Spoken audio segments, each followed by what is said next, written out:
ஊர்ல ரேப்போட குற்றவாளிக்கு வந்து மரண தண்டனை தான்.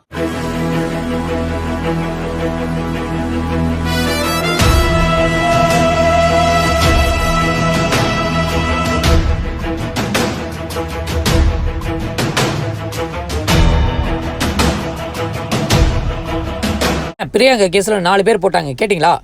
கேஸை கேள்விப்பட்டேன், ஃபாலோ பண்றேன். மறைந்த பிரியங்கா மாரி நம்ம ஊர்ல நிறைய பெண்களுக்கு வந்து இந்த மாதிரி துயரம் நடந்துக்கிட்டு. இந்த ஒரு கேஸ் மட்டும் தான் பதிவாகி மக்கள் மத்தியில் ஹைலைட் ஆயிருக்கு. ஆனா பதிவு செய்யாத எவ்வளவு கேஸ் மூடி மறைச்சிருக்கு. குறிப்பா நிறைய பேர் பாலிட்டிக்கல் இன்ஃபுளுன்ஸ் வச்சிருக்காங்க, பண இன்ஃபுளுன்ஸ் வச்சிருக்காங்க. இந்த கேஸ்ல அழகா விளாண்டுட்டு போயிருவாங்க. பிரியங்கா கேஸுக்கு ஒரு நீதி கிடைச்சிச்சு. பண்ண 4 பேருக்கு வந்து என்கவுண்டர்ல போட்டு தள்ளிட்டாங்க சொல்லிட்டு மக்கள் ரொம்ப சந்தோஷமா இருந்தாங்க. தமிழ்நாட்டு மக்கள் மட்டும் இல்லாம வேர்ல்ட் வைட்ல இருக்கிற எல்லா தமிழரும் சந்தோஷப்பட்டாங்க. அதே நேரத்தில் பெண்களுக்காக வாதாடுற நிறைய ஆக்டிவிஸ்ட் இந்த விஷயத்துல ரொம்ப சந்தோஷப்பட்டாங்க. பட் இந்த விஷயத்துல பெரிய கேள்விக்குரிய என்னன்னு பாத்தீங்கன்னா, உண்மையாவே இந்த விஷயத்தை அந்த 4 பேர் தான் பண்ணாங்களா, இல்ல ஏதோ ஒரு பொலிட்டிக் இன்ஃபுளுன்ஸ் வச்சு இந்த 4 பேர் வந்து பழி எடுத்துக்க சொன்னாங்களா? இந்த விஷயத்துல பப்ளிக்கா 4 பேர் போட்டு தள்ளினாலே போதும், அடுத்த இந்த குற்றம் பண்றவங்களுக்கு வந்து ஒரு குற்ற உணர்ச்சி வந்துரும், பயம் வந்துரும், அதனால சொசைட்டி மாறி எல்லாரும் சந்தோஷமா இருக்கிற நேரத்துல யாரும் ஒரு 4 பேர் தப்பிச்சு ஓடிக்கிட்டு இருக்க மாதிரி தான் ஒரு ஃபீலிங். ஏன்னா இந்த கேஸ்ல 4 பேர் பிடிச்சாங்க சொன்னாங்க, அந்த 4 பேருக்கு வாக்குமூலம் வாங்கல. அதே நேரத்தில் இந்த இன்சிடென்ட் எப்படி நடந்துச்சு, எப்படி செஞ்சீங்க, யார் யார் என்னென்ன பண்ணீங்க சொல்லிட்டு விடிய காலைல 3:30 மணிக்கு கிரைம் சீன் போயிருக்காங்க. விடிய காலைல 3:30 மணிக்கு அப்படி என்னையா லைட் போட்டு காட்ட போறீங்க? அதெல்லாம் எங்களுக்கு தெரியாது.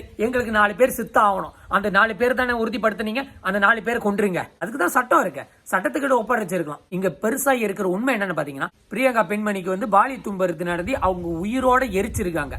இதுதான் பெரிய இன்சிடென்ட். இது பண்ணது ஏதோ ஒரு 4 பேர்னு ஒரு அடையாளம் காட்டியிருக்காங்க. அந்த 4 பேர் உறுதியா இல்லையான்னு கிராஸ் எக்ஸாமினேஷன் ஒன்னு நடக்கவே கிடையாது, ட்ரையல் ஒன்னு நடத்தவே கிடையாது. போலீஸ் என்ன செஞ்சாங்க, இந்த இன்சிடென்ட் எப்படி நடந்தது சொல்லிட்டு கிரைம் சீனுக்கு விடிய காலம் 3:30 மணிக்கு கொண்டு போய் நீ ஓடுற மாரி ஓடு, நான் உன்னை சுடுற மாரி சுடுறேன் சொல்லிட்டு விசாரணை படத்துல வர்ற காட்சியை வந்து செஞ்சிருக்காங்க. இது 4 குற்றவாளி கொண்டு வந்து கொண்டிருந்தா இது ஒரு நியாயமான விஷயம். ஆனா 4 பொலிட்டீஷியனை ஒரு 4 அப்பாவிய விலைக்கு வாங்கி இந்த பழியை நீ சுமந்துக்கோ, உன் குடும்பத்தை நான் பாத்துக்கிறேன் சொல்லிட்டா பிரியங்கா கேஸ்ல மாட்டாத 4 குற்றவாளி வெளி சுதந்திரமா தெரிஞ்சுக்கிட்டு இருக்காரு தான் உண்மை.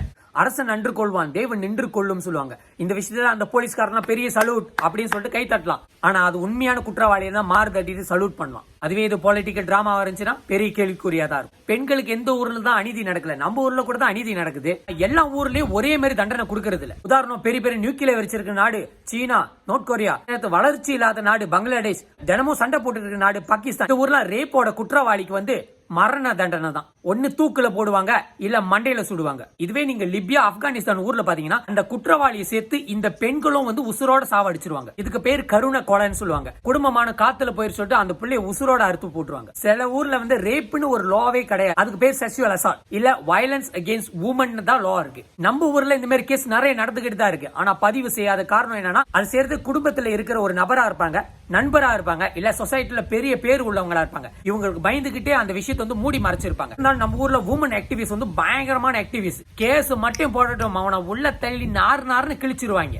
பெண் குழந்தைக்கும் ஆண் குழந்தைக்கும் அதே நேரத்தில் வுமனுக்கு உண்டான ஒரு காமனான மலேசியன் லா என்னன்னா, section 11, 12, 13, 14, 15, 31, 354, 376B, 377C, 377E, 377C, 377CA, 377D, 375A. இந்த மாதிரி செக்ஷன் உள்ள லால பாத்தீங்கன்னா குறைஞ்சபட்ச ஜெயில் தண்டனை 5 வருஷத்துல இருந்து 30 வருஷம் வரைக்கும், குறைஞ்சபட்ச ஃபைன் 20,000 வெளியில இருந்து 50,000 வெளி வரைக்கும். அதுக்கப்புறம் ரோத்தா அடி மினிமம் 20 ரோத்தா அடி இருக்கு. இந்த ரோத்தா அடி என்ன ஸ்பெஷல்னா, உங்களுக்கு 20 ரோத்தா அடி கொடுக்க போறேன்னு சொல்லிட்டேன்னா ஒவ்வொரு அடிக்கும் கேட்டு அடிப்பாங்க. 3வது அடியில ஒருத்தர மயக்க போட்டுருவானுங்க. அவங்களை கூட்டு போய் தனியா ஒரு வாட்ல வச்சு நல்லா சாப்பாடு கொடுத்துட்டு எந்த இடத்துல இருந்து விட்டாங்களோ அந்த இடத்துல இருந்து திருப்பி அடிப்பாங்க. 20ல இருந்து 25 ரோத்தா அடி வாங்கின பிறகுதான் 20 வருஷம் 30 வருஷம் ஜெயில் தண்டனை அனுபவிச்சுட்டு வெளியே வர்றதோட பேசாம பெண்களை மதிச்சுட்டு போயிடும். ஆகையால் பெண்கள்லாம் என்ன செய்யலாம்னா, துணிச்சலாக உங்களுக்கு நடந்த அநீதி, பாடி ஷேமிங்கா இருக்கட்டும், பாலிய துன்புறுத்தலா இருக்கட்டும், உங்களுக்கு அனீசியா ஃபீல் பண்ணுச்சுன்னா, உங்க பிள்ளைக்கு அனீசியா ஃபீல் பண்ணுச்சுன்னா பாளைய போலீஸ்ல போய் ரிப்போர்ட் பண்ணி இன்னார்னு